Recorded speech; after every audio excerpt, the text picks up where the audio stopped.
It's the Worldwide Sports Radio Network.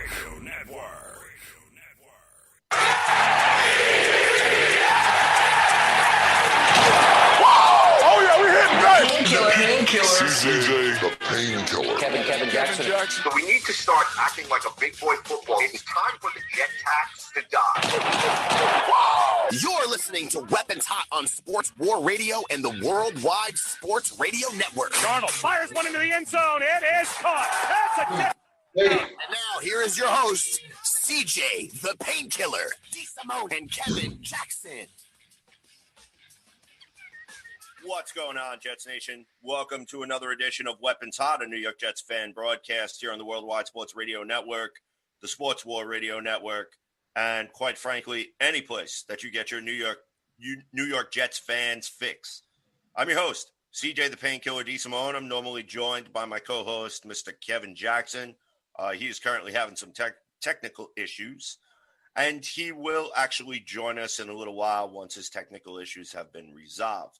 So, obviously, the Jets played a football game today, 1 o'clock versus the Arizona Cardinals, and the Jets, unfortunately, fell to the record of 0-5, dropping a 30-10 decision in which there are a lot of things that we could talk about with this game that really can just say exactly what's been wrong with the New York Jets season from day one. And we're going to get into that.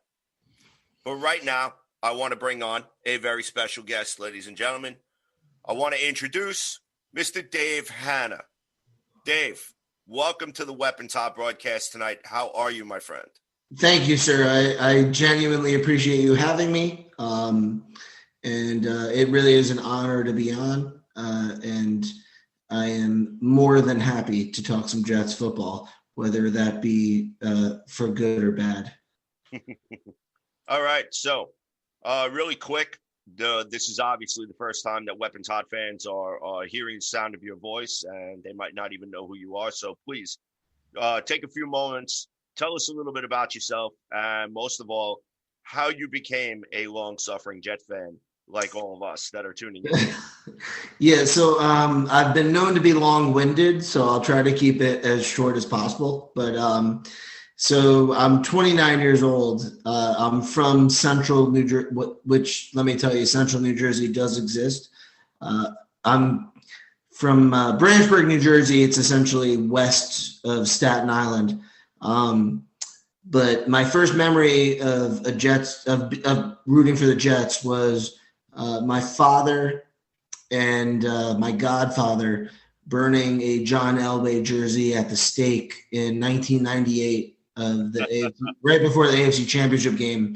I was 7 years old, and that's kind of when I just got hooked. It was just one of those things where I became a fan via my father and my uncle, who is also my godfather, and just became a diehard fan.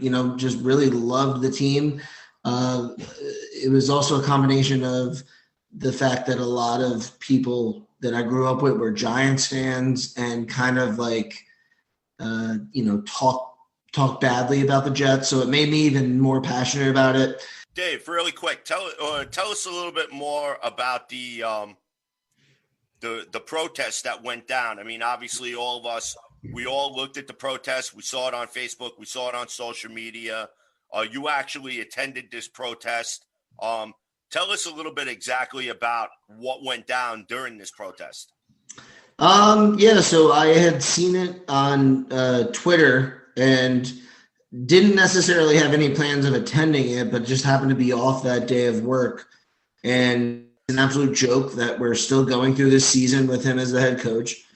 And, we were able to express those concerns to News Channel 12, the local news channel in Jersey, and kind of got that message sent to the majority of the Jets beat writers because they did still report on it.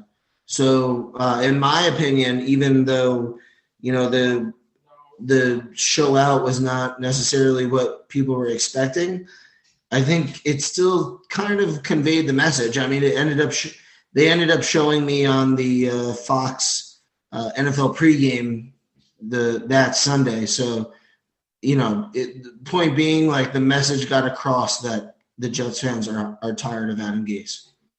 Nice. So now, really quick, I'm very curious to hear your take on what's transpired during this entire 0-5 campaign. Obviously, I could tell you are not a fan of Adam Gase. Neither am I. I decided to give him the benefit of the doubt after the 6-2 finish, which now turns out to be a little bit of fool's gold. But in your opinion, just give me your overall opinion on the 2020 Jets. I just know this team too well. And I know that we're going to be lifeless with Joe Flacco. We're trotting out a 35-year-old, backup quarterback with the quote-unquote brilliant offensive mind of Adam Gase. And it's just like, it's just reached a point where it's like, I don't even really care. So do you feel like that you've reached that point of empathy now at this point in the season, or actually, empathy is not really the correct emotion, but more like you've just become apathetic about the New York Jets this 2020 season? Even when things go south, I'm the one that's always trying to spin zone and try and keep things positive. And this is genuinely the first year where I'm just like, I don't even care. It's like, why would I even get worked up and, have my real life emotions tied up in a team that is not even designed to compete with. As long as Adam Gase is on the sideline, I honestly can't really get excited about watching Jets football. That's really what it comes down to. Yeah, I completely agree with you. I mean, it's just really, really been frustrating the way that the Jets season has completely shaked out, especially given the expectations that we had coming in the offseason. And, just with the mere fact of just like the lack of playmakers on this team, probably another 20 to 30% of the roster now again on, injured reserve, which is just really just frustrating. I guess one of the things that I want to ask you is, what do you think? Or actually, that's kind of the wrong question that I wanted to ask. What is your opinion, or what do you think, in your opinion, the Jets need to do in order to move forward? Do you think that now, do you consider benching a lot of the veterans in favor of just playing the kids just merely using the rest of the season as evaluation? Or do you still think that, they should still go out and try their best to go and win football games? Well, I think that's honestly a complicated question, because at the end of the day, these guys are still grown men and they're professionals, and that is their job. But in my opinion, I think if you're a true Jets fan, you're rooting for the Jets to lose. The Jets winning does not do anything good at the moment. I mean, if the Jets won today, what would be good about that? Nothing is good about that. That kind of segues into the idea of, if they got the number one pick, is Darnold still the guy, blah, blah, blah. But ultimately, to answer the question of should the Jets be winning games right now, I think no. I think if you're a diehard true Jets fan, you're rooting for them to lose and go 0-16, because that would be more beneficial than them winning one or two games with either Joe Flacco or even Darnold at quarterback, with Frank Gore, 37-year-old Frank Gore, scoring touchdowns. Meanwhile, it's just going to ultimately set the franchise back longer when it comes to, long-term success. All right, ladies and gentlemen, I want to introduce my co-host who has finally joined us here. Ladies and gentlemen, please put your hands together. Jackson!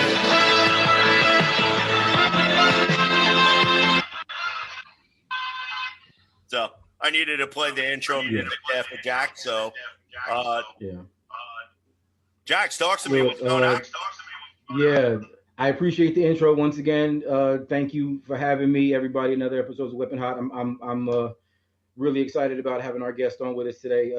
You have to excuse me. I'm having some weather issues here. My internet was down for a little bit, but I'm just going to be honest. This is a difficult time for us as Jets fans. For me in particular, I spend as much time following as I think most fans do. But we're in a situation right now where, and to David's point, it doesn't, and really nothing is good for us. I do, and obviously I didn't want to just jump in with the negative, but I do disagree with the fact that we really have nothing at all really to look forward to, because at this point we still have young players on this roster that we're looking to build and to grow. If we continue on the trajectory that we're on, even some of the players that we're kind of looking forward to seeing building and growing and being part of the foundation, those players are negatively impacted by what it is that we have going on. Specifically, when we look at what's going on with Mekhi Becton and the injury, and Adam Gase actually putting him in the game and allowing him to not only continue to injure himself, but quite possibly extend the amount of time that he loses to this injury. We're talking about. Yeah, well, I mean, that's a huge deal. It's a big problem, but also I think it kind of speaks to why it is that we have the issue that we have with the coaching staff being what it is that they are. I'm just going to say this: even if we go 0-16 and we go, let's just say the Giants also, who are looking like and they're in a pretty bad spot. They go 0-16. We still don't get the number one pick. And I think that makes it difficult for us, especially when there really is only one quarterback in the draft next season that's worth, that spot. And I'll just be honest, if the New York Giants, match what it is that we do as far as the record is concerned, they'll be the one that get the windfall of picks, and they'll be the ones that trade out of that number one spot. And it will leave us, again, shorthanded. And it will leave us in a position where, again, like what the bridesmaid and not the bride, right? So at this point in time, we should be trying to manage whatever, bad is going to come out of this. And this is difficult for me because I don't want to say that I want to tank, for Trevor, because the possibility is more than likely we're not going to get him anyway. And I also think that it's detrimental to what it is that we've already put in place as far as foundational players, and not having them not be able to grow into what it is that we need them to, even in what most would call this a lost season. I was saying this to Earl last week, and I was hoping that we kind of get to why it is as important as it is to not just kind of, kick the can and say this season is dead, because we have players right now that this is their foundation. This is, their introduction to the league. This is how it is that they're going to see what it means to play on this level. And just because we're a trash organization right now, and because our coaching staff and all the other issues that we have are what's in place now, it doesn't necessarily mean that we should instill in them that this is what it's going to be. I'm not going to, hog up all of the time right now, but I'm in a situation just personally where the more I watch this and the more I see how bad this actually is, the more I really have to question what's going on in our front office right now. And I think my spotlight last week kind of made the point, and I'm not gonna deviate from that. The fact that our ownership isn't looking to make a move, the fact that Joe Douglas isn't, kicking in Chris Johnson's door every morning to try to get rid of Adam Gase. We're in a much worse position than I've ever seen this organization. And CJ, we talk about this all the time. How many every years? I've been a Jets fan 40 years. I don't think I've ever seen it this bad ever. Period. Well, right now I can tell you we're definitely at the level of Kotite bad, and I think we could have the potential that it could actually be worse than Kotite. And the frustrating thing about it, Jack, is that it really didn't have to be this way. The question that I really have is, did Christopher Johnson really put a gag order on Joe Douglas and not allowing him to spend that $30 million in cap space? I mean, even to go out and to get a couple of wide receivers or at least one wide receiver to help out Sam. I just don't see how Christopher Johnson and how Joe Douglas could actually sit here and be pleased with what they're looking at every single week. Because if we as Jet fans are taking to social media, taking to every single platform that we have at our disposal, and we're just continuing to say, you know what? Hey, look, this is a complete shit show that we're watching. We're tired of watching this. There's no talent on this team. Adam Gase can't coach his way out of a wet paper bag with directions. Why wasn't he fired after the Colts game? I mean, it just continues to we continue to perpetuate the loser cycle over and over and over and over again. When do we actually break that cycle? Dave, I'm going to kick this question over to you because I'm curious about your thoughts on what I just said. I mean, I'm treading the line of very close to that right now. Like, it's truly hard to even care at this point. Like, it reaches a point where you wonder, is it really worth even getting like emotionally invested in any of this? When Jax, what's your opinion on what I just said? What is it? When does it get to the point where we just say enough's enough? When does Jets management pull the plug on this complete shit show? Do we wait until we're 0-10, 0-11? Do we wait until the bye week? I mean, what's the point of no return when Joe Douglas finally just body slams somebody in that office and just says, you know what, I can't do this anymore? We should have already reached that threshold. I mean, look, there are other teams in the league right now that have already fired their coach. I mean, and if you really think about it, if the reporting is correct, Atlanta is looking like they're getting ready to get rid of Dan Quinn.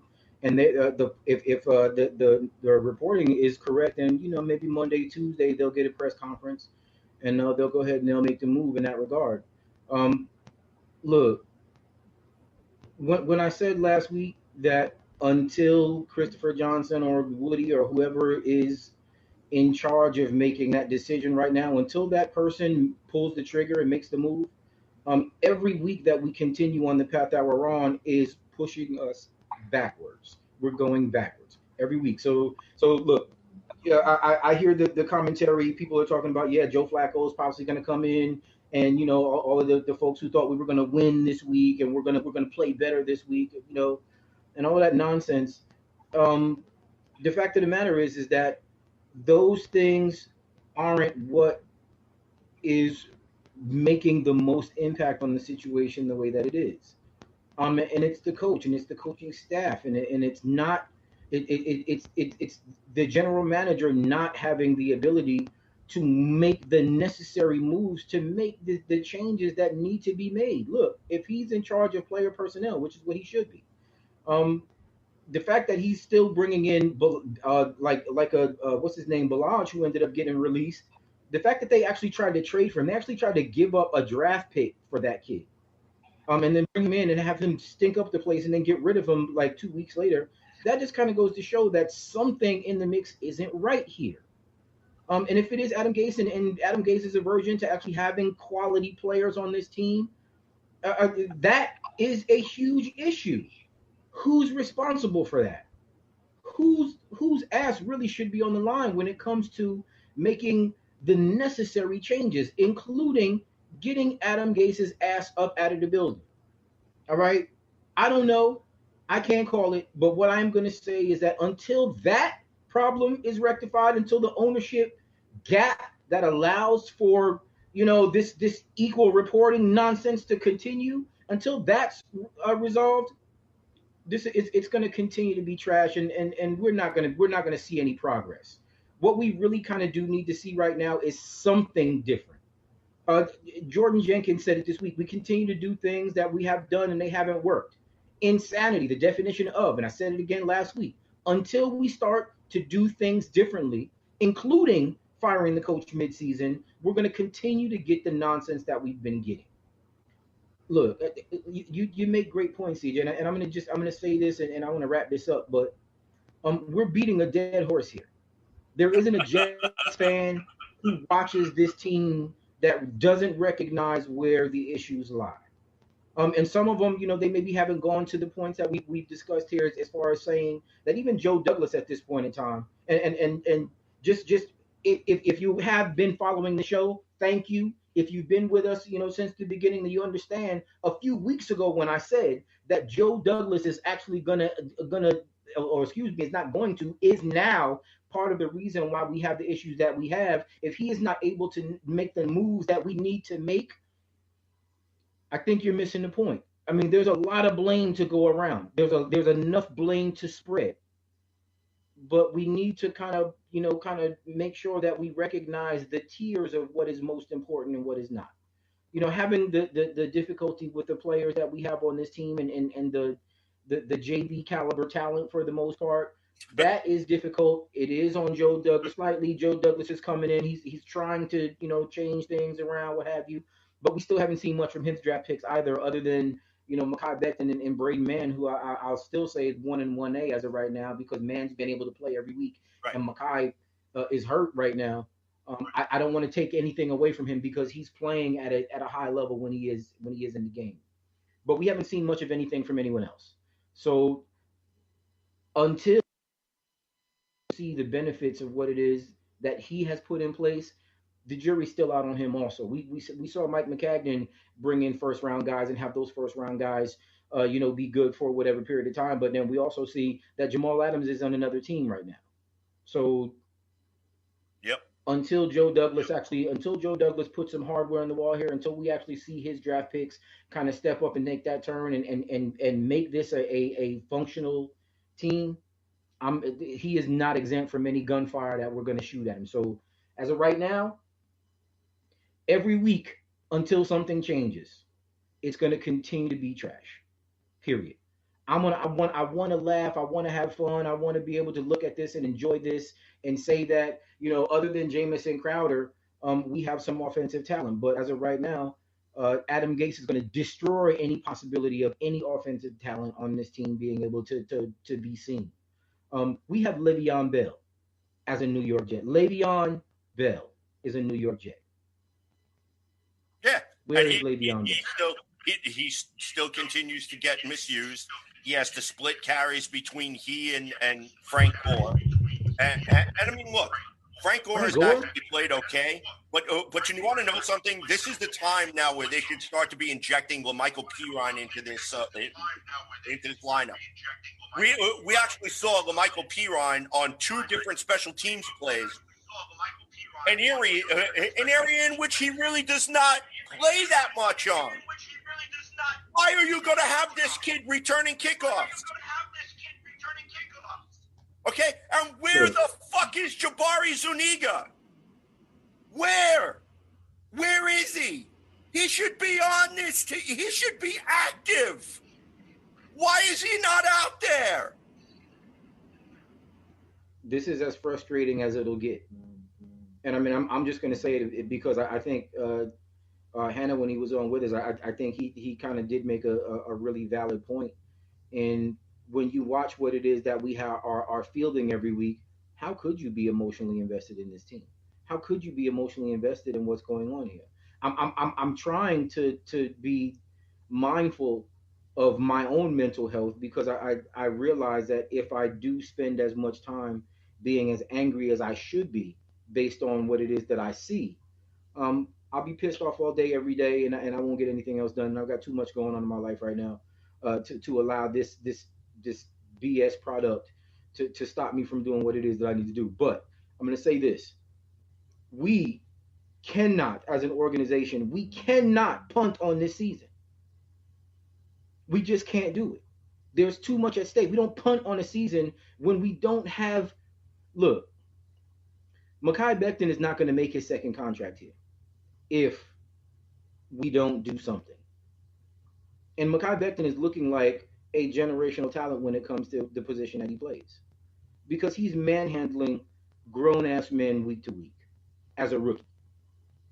Why is it that our first round talent never makes it beyond that first contract?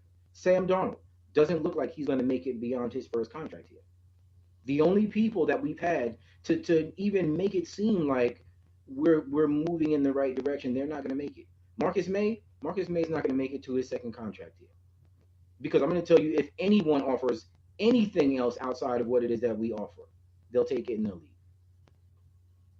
I tweeted out earlier that my fantasy team is going to be every player that is in their first year with the new team after leaving the Jets.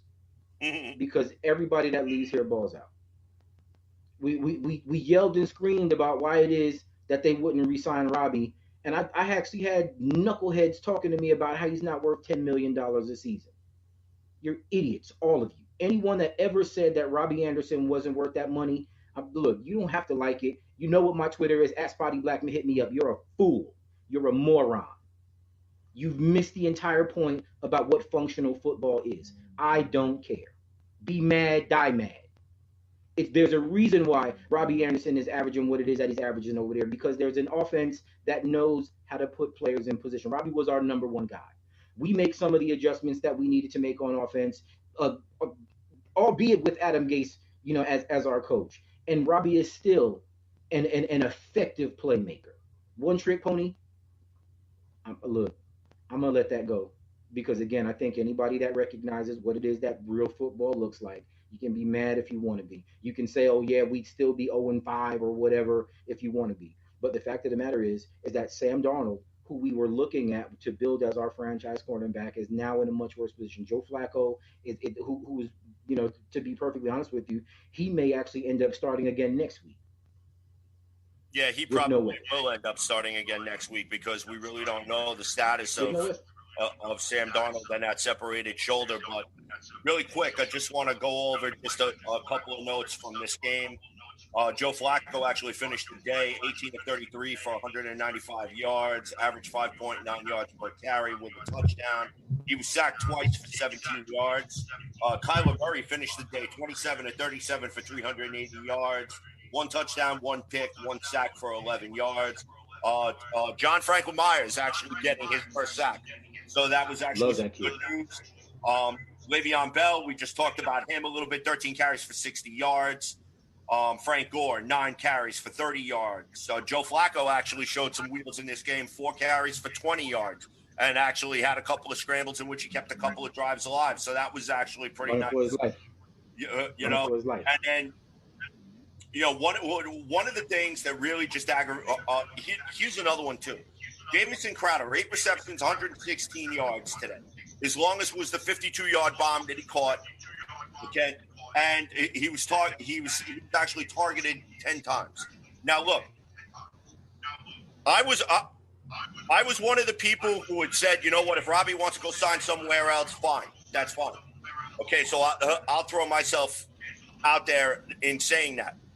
When they had gone ahead and they had signed Brashard Perryman, everyone thought that Brashard Perryman, because of his production for the end of last year, that he was going to come in and pick up right where he left off, and Brashard Perryman hasn't even stepped onto the damn field. Okay? Now we've got Denzel Mims still having hamstring issues. There's a possibility he may not even suit up. He may not even play this season. So now we're stuck with a wide receiving core that looks like Jamison Crowder, Braxton Berrios, Vincent Smith if he decides to come back, and Jeff Smith. And both Braxton Berrios and Jeff Smith both dropped touchdowns on successive downs during this game today. We just don't have the wide receiver talent on this team. And Chris Herndon, man, will the real Chris Herndon please stand up? Because that kid cannot catch a cold, let alone a pass. I think he is. Look, where we are right now as far as talent, we knew we were going to be deficient. We knew it was going to take more than one offseason for Joe Douglas to do what it is that he needed to do. But I'm just going to be honest with you. Some of the mistakes that he made as far as not bringing in guys is glaring talent. They're glaring deficiencies. Excuse me, if I can just clarify that. Look, I understand folks not wanting to overpay Robbie. And I know that they were bandying around some pretty enormous numbers. and I'll keep that real. I didn't believe that we should have paid, or excuse me, pardon me, let me clarify. I don't believe that we would have had to pay 15 million to bring Robbie in the way that I think triggered most people to say he's not worth it. But I'm just going to say this: in the market where it is that he was, understanding what it is that he meant to Sam Darnold and to this offense, if we would have offered him a 2-year, 26 million, $25.5 million contract, Robbie Anderson would still be a Jet right now. And notwithstanding, all of the other injuries and other things that have decimated this wide receiver room, even with Rashad Perriman, having both of them was a better case scenario than having neither of them. And as of right now, we don't have either. And Robbie is balling, because he's gotten to a situation where people around him know what it is that he's capable of, and they're putting him in positions to succeed. He's making highlight reel catches every week, which is what he was doing here. But he's doing it with Teddy Bridgewater, who arguably isn't as good of a talent as Sam Darnold is, but obviously is looking so much better than Sammy is this season. So again, that's another conversation to be had. But we're struggling, man. I mean, we're going to continue struggling until something changes, and we have to overhaul this.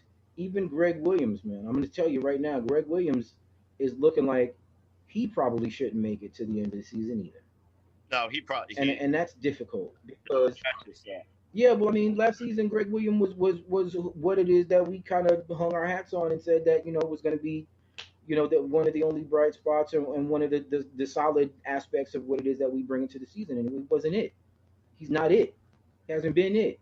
Even Brant Boyer, and I mean, again, we talked about this last week when the guys from 80s Being Green kind of posed that question and threw the poll up about how adverse would somebody be to Brant Boyer being the head coach going forward. And I'll just be honest. Our special teams is looking a little suspect right now in a lot of cases. So, well, I do have a silver lining there, Jax, and I want to bring this out there because I got a couple people in the chats who are dropping some comments. Shout out to Scott Klesby. Come on, give us our best stats. What did our best player average on punts today? Okay, to answer that question, Braden Mann had 6 punts for 279 yards. He averaged 46.5 yards per punt, and his longest was 59 yards. And to Joshua Kyle's question here, Ficken's our best player. Give us his stats, CJ. Here you are, Joshua. Damn, Ficken was 1 for 1 on field goals today. 100%.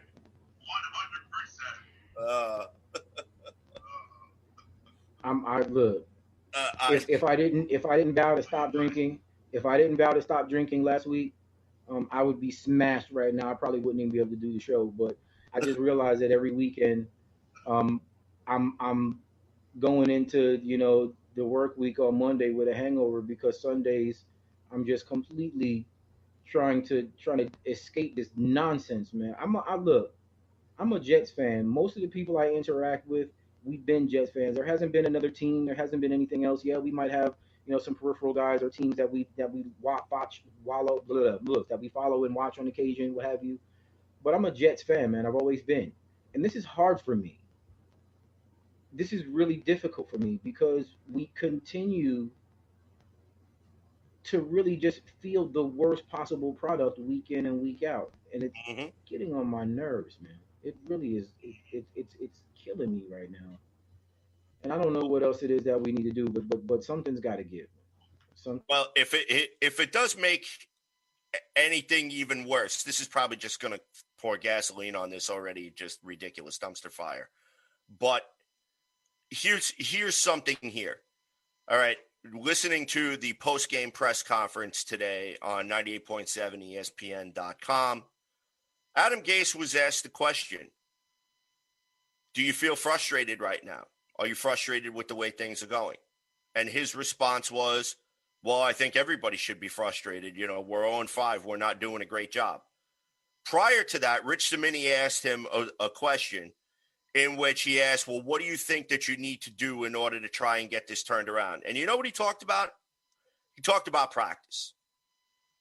He talked about how the Jets had a great week in practice, how guys were really ramping to go, how, the COVID test on Friday kind of took the wind out of their sails a little bit, but still Saturday, they were out there and they were flying around and doing their thing and so on. And look, here's something that I want to just throw out there for everyone to kind of absorb.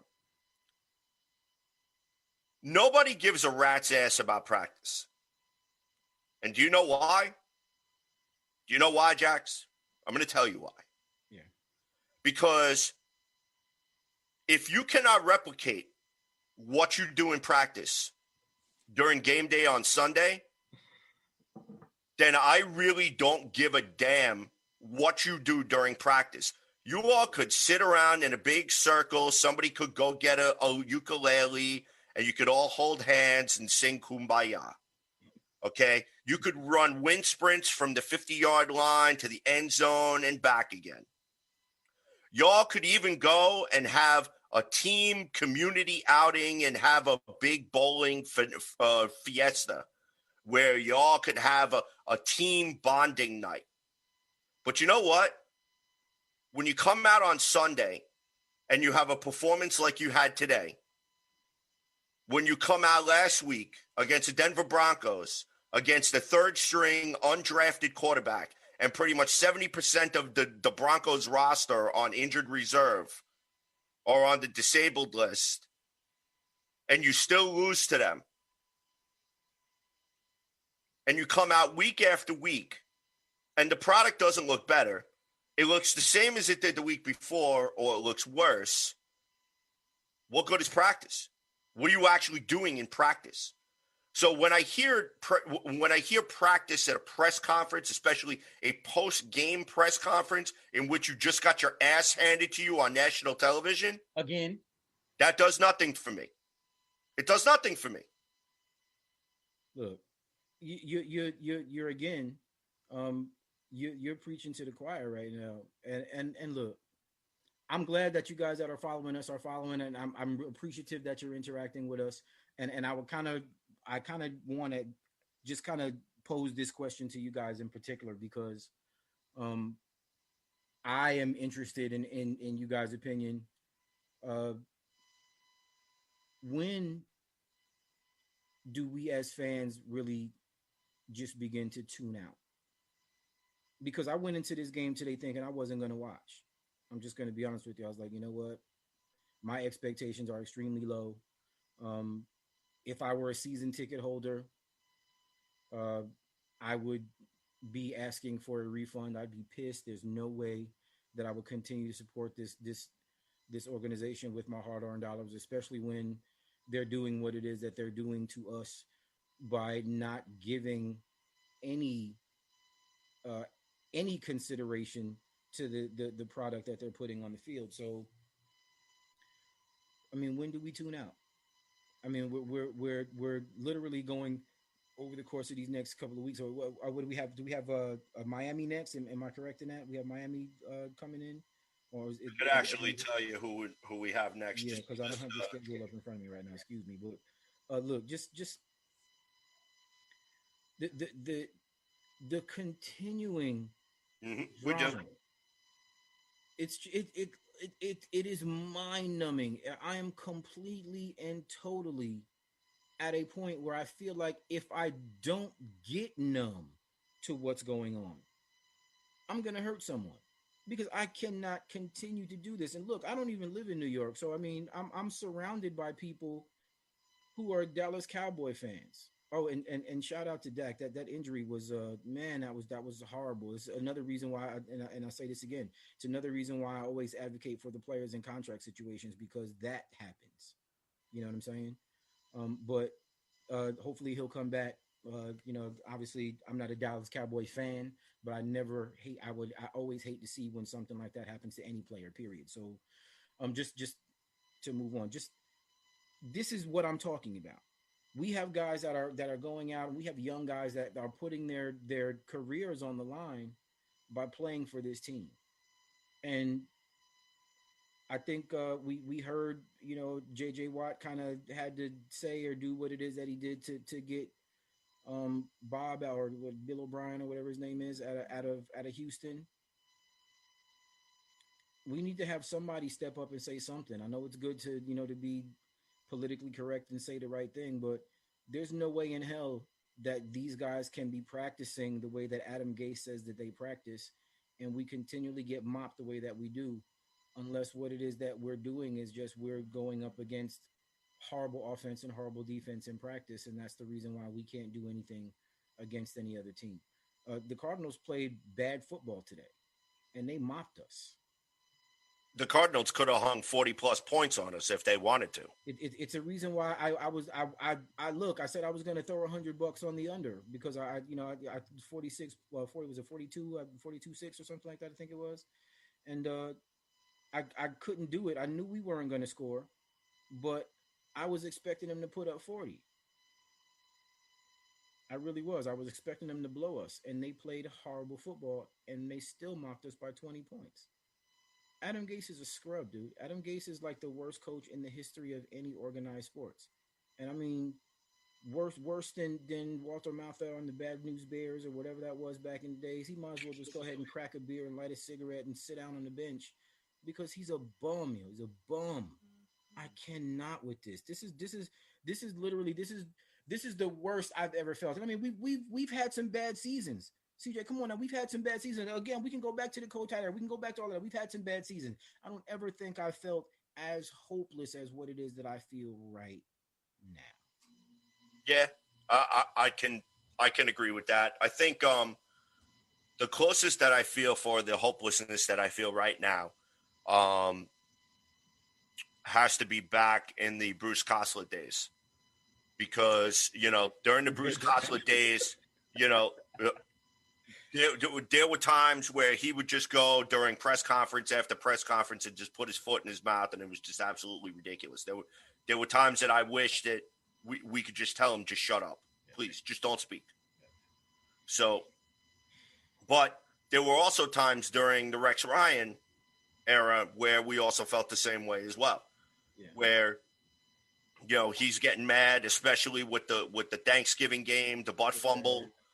Okay, I mean, look, I love Rex as a guy. Yeah. I have a lot of respect for him as a defensive coordinator. But as the head coach, but at the end, it was horrible. I'll just say again to that point, Bruce Koslet, man, that was I have to admit, maybe during those periods, I was kind of thinking what it is that I'm thinking now. I think now it's just worse. I really do. I mean, through the Koslet, through the Al Grove, and Al Grove, Al Grove had a decent season, at least in spots. But right now, I don't know. Maybe is it just because it's the most recent that I feel like this is the absolute worst? I mean, no, you know what it is? I'll tell you what it is. Right? We lived through those, but this it just feels different. So you know what it is? It's because we had high expectations coming in. We were also promised a bill of goods, by an NFL con artist named Adam Gase. Okay, we had a 6-2 record in our last 8 games, and everyone in the Jets organization, fans, ourselves, we all bought in. We drank the Kool-Aid, shots of the Kool-Aid, saying at the end of the year, there's a possibility that if the Jets could get out to a good start, that we could really embrace this tough schedule and we could really do some damage. And you know what? We didn't. No. Because we're not going to be able to win with Jeff Smith and Braxton Berrios as our wide receivers. Okay? Sam Darnold is not going to be able to win having to run for his life on every play, where now you're starting to see him more and more look like David Carr 2.0. Check this out, because this just kind of came through. If the draft were held today, the Jets would pick 3rd. Trevor Lawrence going to be there at the 3rd pick? No, Trevor Lawrence is not going to be there at the 3rd pick. So I'll tell you something right now. Jet fans shouldn't be hanging their hope on, finishing 1-15 or 0-16 and hoping that Trevor Lawrence is going to fall into our laps. No. I'll just be honest with you. The more that we discuss Trevor Lawrence, I think the more disillusioned we become with how it is that we should continue to progress. Right. Trevor Lawrence is a pipe dream for us. I'm just going to be honest with you about that. Unless we package all of the picks that we got from Jamal Adams, plus the picks that we already have for that first round in our own situation, Trevor Lawrence is not going to be a Jet. Look, it's stupid, and I'm trying not to go overboard with this, but I'm just going to be honest with you. I think it's stupid for us to really kind of hang any hopes on Trevor Lawrence being the Jets quarterback. I don't believe it. Dude, would you even want to bring him here just so the Jets could just ruin another young quarterback? Well, no, because I'm gonna keep this real. Also, I don't think Eric Bieniemy comes here either. As much as people want that to be the case, there are going to be other opportunities available where Eric Bieniemy is going to feel like, oh man, there ain't no way in hell I'm going to New York. Who would really want to come here? So you're going to be lucky if we get Greg Roman.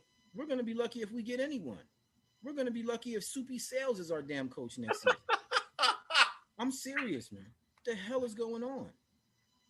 Our team is bad, man. Our team is bad from top to damn bottom. We've got to have one of the worst owners in the league. Our front office is I don't even know what. We've got all of these big names sitting with their thumbs up their ass, not being able to make any moves or not being able to do anything to stop the bleeding. Our head coach, 33rd out of 32. He's a bum. He's a scrub. Seriously, our defensive coordinator, who we thought was a genius last season, is looking like a remedial student who basically got caught copying off of somebody and now has to take the test and can't get it in. Our player personnel, horrible. Our beat writers, we have some of the most ridiculously bad beat writers available. And I mean, there are a few exceptions, mind you, and there's some guys who I really believe in, who I really trust, and who I follow. But I follow a lot of them, and to be honest with you, I don't know, man. This is a bad organization. And look, I still wear it. Look, I still wear it. I went outside today with that damn mask on my face. You understand what that means? You have any idea how it is to go outside knowing that I'm repping my team because I bleed green and white and have everybody looking at me like I'm a fool? Mm-hmm. Even around where I live, and there's Falcons fans here. The Falcons are bad. The Falcons aren't as bad as we are. Come on, man. Come on. Look, the Falcons will pick ahead of us right now. If the draft was going on right now, the Falcons would pick ahead of us. Right. And this is the point where, I think that we need to stop this dreaming about, having Trevor Lawrence as, the savior of the New York Jets organization. And we need to focus on the here and now, because really what it is we need to know exactly what players we have on this team. And unfortunately, the Braxton Berrioses and the Jeff Smiths, yes, I applaud their effort that they're putting out there and being able to go out there. Even Chris Hogan got hurt, but we're not going to win a Super Bowl with Braxton Berrios and Jeff Smith. We're not going to win a game with those guys. We're not going to win a game. Right. Not even one. So look, 0-16 is probably the most possible I've seen in a while. I mean, again, I'm beating a dead horse here because if you look at the schedule, I don't see any possibility for us to beating any of the teams that we play unless there is a major overhaul in multiple situations on this team. If we don't fire Adam Gase,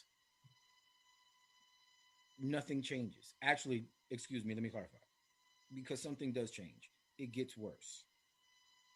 Adam Gase is doing things now in practice to change things up. But he's doing this now after already putting the guy that we brought him in here to build and grow, he's already put him in harm's way. He's already shown to be a negative impact on that guy. Right. But here's the thing. The one guy who has the balls to pull the trigger, the one guy who has the gun, who can pull the trigger, who could end this nightmare for us all, thinks that this man is a genius and won't. You know why? Because he's content with going down with the ship. He is content with the headlines and winning the back pages of the New York newspaper system, as opposed to putting a competitive product on the football field that Jet fans can be proud of. Right now, it's very, very difficult to be a New York Jets fan because our owner is a complete and utter jackass, and he just doesn't get it. He's extremely tone deaf, and I'm sorry, but I really think that Joe Douglas, either he's got his balls in a jar up on a shelf somewhere, or they put a gag order on Joe Douglas. Because if I were him, and I said this today during the Facebook group chat in live rounds, dude, Adam Gase would have been fired at halftime. Okay, I would have went in there with a bat. I would have put it upside his head. I would have dragged him and threw him into the nearest dumpster. Okay? I would have told an intern at the beginning of the game, you go into his office and you get all his shit in the same dumpster that we dump him in, throw his shit in there too. And then I would have wheeled the friggin' dumpster onto the Jersey Turnpike. I would have got him as far away from the stadium as possible. I would have looked Jim Bob Cooter in the eye and I would have said, this is your show to run. Do whatever. And that's it. And that would have been it. And even if it would have just been done for just lip service or just to quote unquote appease the fans, ew, Sam Darnold probably could benefit from having a different voice in his ear to fix what is wrong. Because Adam Gase has an offensive system that doesn't cater to the quarterback's skill set. He's trying to put the square peg in the round hole. And I'm sorry, spare me all well, Sam sucks and this and that, and he's missing this throw and he's missing that throw. Let me tell you something, boneheads. How did Joe Flacco do running the same playbook? Joe Flacco's been sitting on his ass studying the playbook for the past 4 weeks. Did Joe Flacco go out and light the world on fire today? No, he didn't. So don't tell me that Joe Flacco's the answer. It's a microcosm of a lot of the other positions that we have on this team. Joe Douglas is bringing in guys that have played well at one point in their career and hoping that they regain form from 4 or 5 or 6 years ago. Look, Joe Flacco was a Super Bowl caliber quarterback. There is no question about that. But he was. My God. He was, right? He was, but at this point in time, no. And it's a continuation. Chris Hogan was a decent player a few years ago. Rashad Perriman, but he's not now. He's a shell of himself. Rashad Perriman has never really been a good player other than that 5-game stretch. We're talking about a guy who had the majority of his yards and touchdowns in 5 games more than he had in 2 seasons.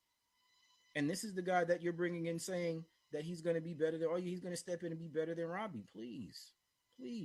And I know Robbie's gone, and I'm not going to get away from that because I think that in a nutshell is part of why it is that I cannot put my 100% faith in Joe Douglas at this point. Because you want to know something in regards to the Robbie Anderson situation? You know, in hindsight, I agree with you. It was a bad move that we should have just paid the man. But then in hindsight, should we have also paid Jamal Adams? Yes. Look at our defense. Yes. Yeah, that's true. Look, and I said this then, and I again, I don't know if people just weren't listening or if they just you decided that they wanted to kind of glance over it because he was making so much noise. But how many of the players out of that draft class have now gotten contracts? Like a lot of them. And Jamal arguably was still one of the better players in that class. And if we would have paid him, he would have shut up. Period. We pay him, he shuts up. We don't have some of the issues that we have on defense right now.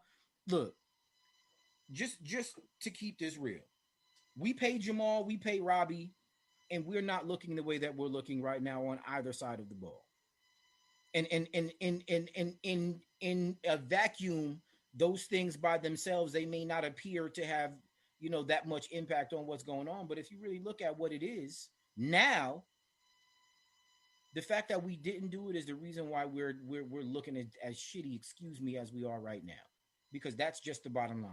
Jamal Adams on this defense, we're a better defense, period. Even with the injuries, even with all of the other nonsense. Robbie Anderson on this offense right now, even with some of the injuries and all the other stuff, we're still a better offense. Sam Darnold probably looks better. The fact that we actually were saying that Chris Herndon was going to be the X factor, that may have never even been said. But we didn't. And again, I have some hope that Joe Douglas is going to be the guy, but I don't have any belief right now that he's the guy. I just don't. Yeah, I'm kind of in the same boat where you are. Really quickly, I want to get these comments on the air. Again, Scott Gillespie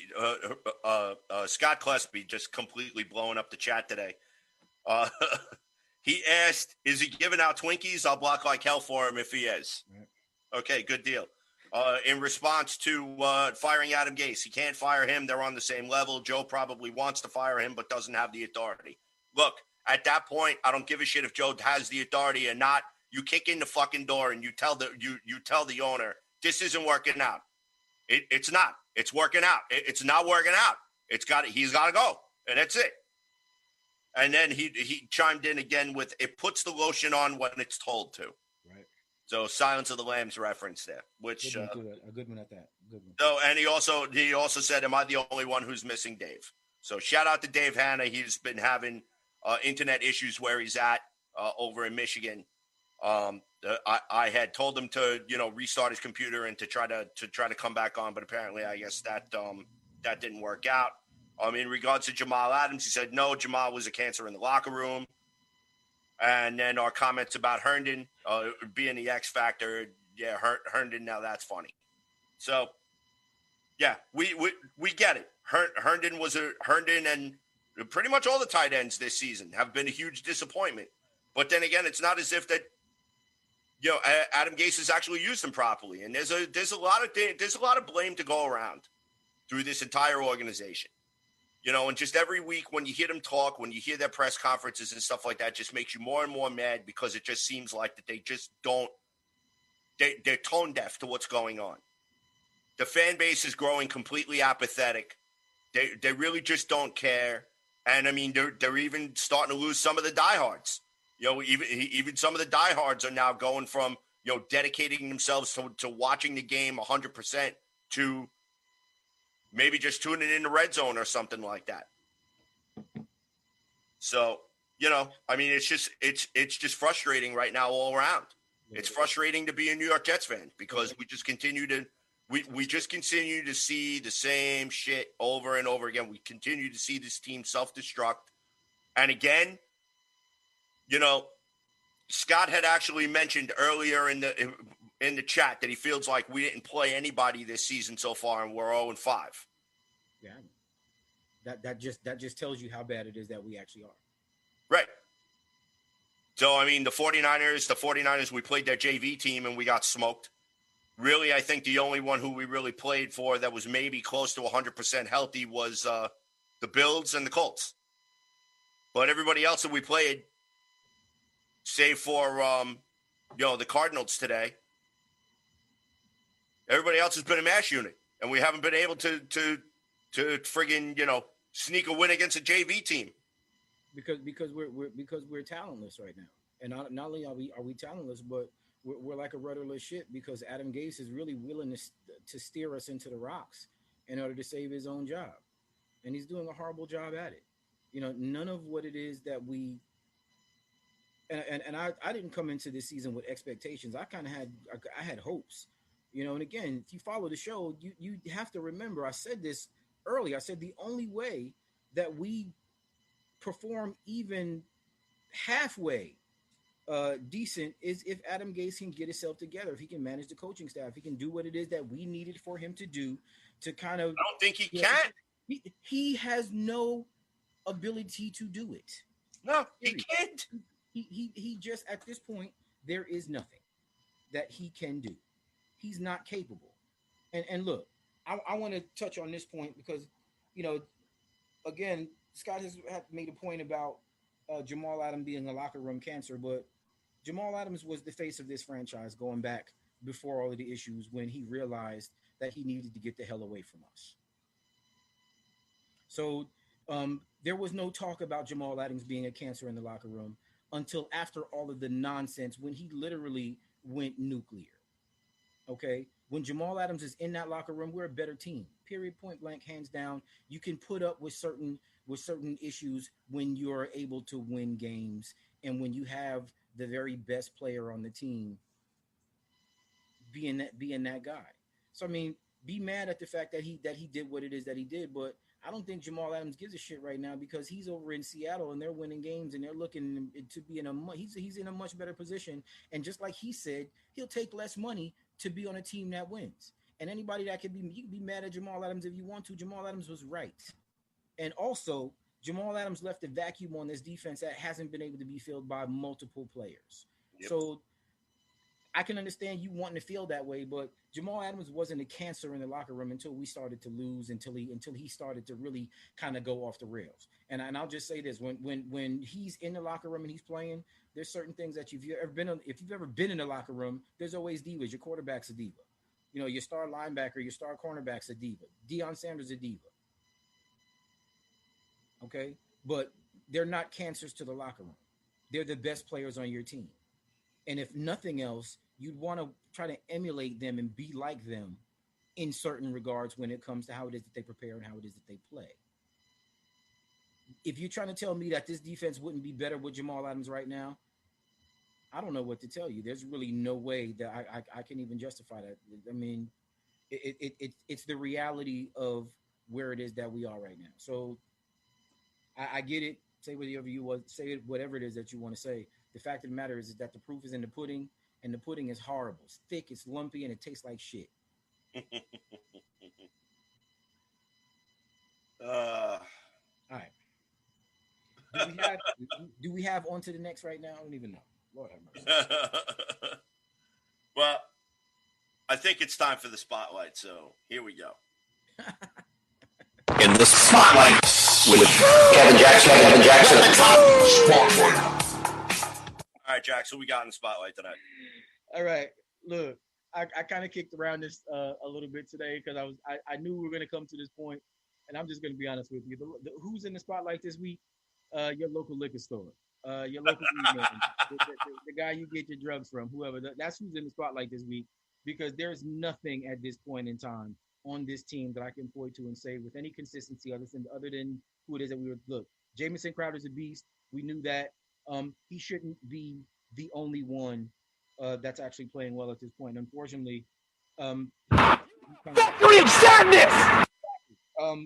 We can't talk about Mekhi Becton because he's not playing. We can talk about Braden Mann's at almost a 60-yard punt today as a rookie who's actually doing his job the best way he can. The reason why I think his punt average is the way that it is because we can't cover him and guys are returning. So it's not so much as he's not able to kick or do whatever. We're just in bad shape. Who's in the spotlight? The Grim Damn Reaper. Somebody needs to call this guy and tell him to walk around Florham Park until he sees the guy that does press conferences as the head coach and take his ass out because we're in bad shape right now. Look, I tweeted this earlier, and I'm hoping that I'm not going to get some pushback about this, but if I do, whatever, you already know who I am. I said, how old is Joe Namath? Because I'm asking for a cursed fan. Now, I know that's harsh. I know it's harsh, and I say it tongue in cheek, but come on. But come on now. Look, we've got too much going on right now, man. You play to win the game. Do we? You don't play to just play it. Do we though? The great thing about sports. Yeah. You play to win. And I don't care if you don't have any wins. You go play to win. When you start telling me it doesn't matter, then retire. Get out. I still love Herman. The whole point about this nonsense, Adam Gase and all of that, we're not playing to win. We're playing to save Adam Gase's job. And to be honest with you, it's even worse because the more he does it, the less likely it is that his job is safe. So there's that. In the spotlight this week, no one. We suck. We need to do better. Wait, we went from the local liquor store to the Grim Reaper, and now nobody? Nah. Come on, we gotta have somebody. I'm gonna keep it real. The local weed man. I'm saying, something's got to give, because we are in bad shape, man. We're in bad shape, man. What are we gonna do? What do we have to do? I'm so lost right now, because I need to see a pulse. I need to see life, and we have so much bad right now. There is enough blame to spread everywhere. Listen, even the players are like, "Yo, we're going to Adam Gase and asking, what can I do?" And you know what? He's probably telling them, "Oh, just do your job," which goes to show he's a horrible coach, and probably the last person that you want to be asking about what you need to do in any case, because Frank Gore is still out repping Le'Veon Bell, and really we're seeing 10 targets to guys like what's his name, Smith. And we're seeing more targets to Berrios and Hogan than we're actually seeing the guys who actually, are being able to put up numbers. So I don't know, man. I'm sorry to disappoint this week, but in the spotlight right now, the damn darkness. The damn darkness. We're in bad shape, man. Yeah, we are. Oh my God, so bad. We need to do something else. All right. Well, ladies and gentlemen, we're going to end tonight's episode of the Weapons Hot broadcast here. I hope that we, despite how shitty the Jets played, I hope we were able to entertain you a little bit. We did spark some conversation here. So shout out to everyone who actually contributed on the Facebook comment feed. Thanks, guys. Here. So, we really appreciate you guys interacting. So be sure to follow the show on Twitter at CNC Jets Factor. You can follow me at JetsFan0523. My partner in crime on the other side of the glass, Mr. Kevin Jackson at Spotty Blackman. Don't forget to shoot the show an email, weaponspodcast@gmail.com. Also catch us on Facebook. We have a Facebook page. Be sure to hit that like button.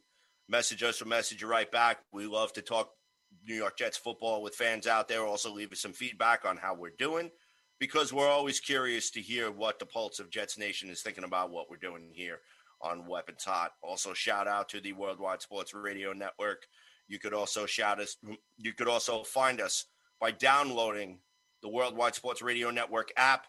Go to Google Play on Android. Go to the Apple Store on Apple. I don't have an iPhone, so I couldn't even tell you. Or if it's iOS or something like that, I'm sure, Kevin's about to take that thing and wrap it around his head and try to take a nice deep breath as he wants to pass out. Look at him. He's crying, ladies and gentlemen.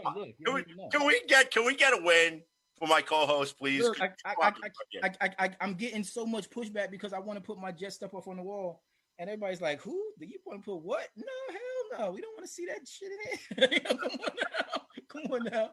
Like, come on, y'all killing my vibe in here. But yeah. And shout out to Dave Hanna, who was able to join us for the first part of the show for just a short period of time. Unfortunately, he had some internet issues with where he's at over in Michigan. So we'll definitely arrange to get him back on, because I had some questions that I wanted to ask him tonight that I didn't get the opportunity to, obviously because of the internet issues. But we will work on getting Dave back onto the show. So, ladies and gentlemen, for Mr. Kevin Jackson on the other side of the glass there, this is CJ the Painkiller DeSimone signing off. We will see you guys when we see you guys, and I'm going to leave you guys tonight with still, in my opinion, is the best chant in the National Football League, despite how much they drive us all to drink. Peace, love, go Jets. We'll do it again next week. Hopefully a different result.